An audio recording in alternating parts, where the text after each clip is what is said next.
بسم اللہ الرحمن الرحیم۔ برادران ملت، آج امت مسلمہ عالمی پیمانہ پر حیران و پریشان ہے۔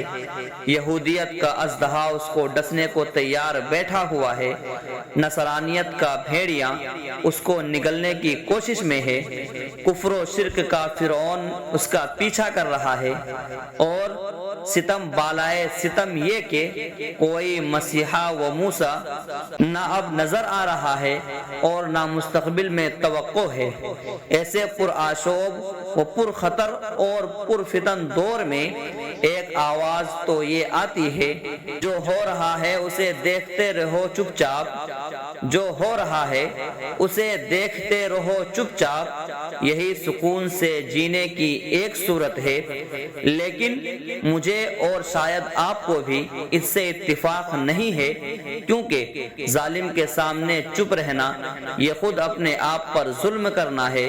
نمرود و فرعون کے سامنے خاموشی مردانگی نہیں بلکہ مردنی کی علامت ہے، اور یہ سکون سے جینے کی صورت ہرگز نہیں بلکہ بے چینی اور کرب و اضطراب میں اضافہ کا باعث ہے۔ اس لیے اگر جینا ہے، زندہ رہنا ہے تو بولنا پڑے گا، آواز اٹھانی ہوگی، آگے آنا ہوگا، آئین و قانون کے دائرے میں رہ کر غلط کو غلط کہنا ہوگا، کیونکہ جو بولتے نہیں وہ صفحے ہستی سے مٹ جاتے ہیں اور تاریخ ان کو فراموش کر ڈالتی ہے۔ شاعر کہتا ہے، میں اس لیے زندہ ہوں کہ میں بول رہا ہوں، میں اس لیے زندہ ہوں کہ میں بول رہا ہوں، دنیا کسی گونگے کی کہانی نہیں لکھتی۔ آئیے میں ایسے ہی ایک مرد آہن ذی عزم صاحب حوصلہ شخص سے گزارش کرنے جا رہا ہوں، جو بڑی بے باکی سے بولتا ہے، بے خوفی سے گفتگو کرتا ہے، جوان مردی و بہادری اس کی گھٹی میں پڑی ہوئی ہے، شجاعت و دلیری اس کے خمیر میں گوندی ہوئی ہے۔ یہ نام ہے جناب حضرت علامہ و مولانا محمد وسیع اللہ صاحب دامت برکاتہم کا۔ محترم تشریف لائے اور اپنے خیالات کا اظہار فرمائیں۔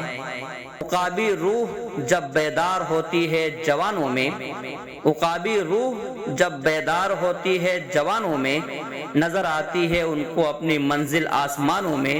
نہیں تیرا نشیمن قصر سلطانی کے گنبد پر، نہیں تیرا نشیمن قصر سلطانی کے گنبد پر، تو شاہین ہے بسیرا کر پہاڑوں کی چٹانوں میں۔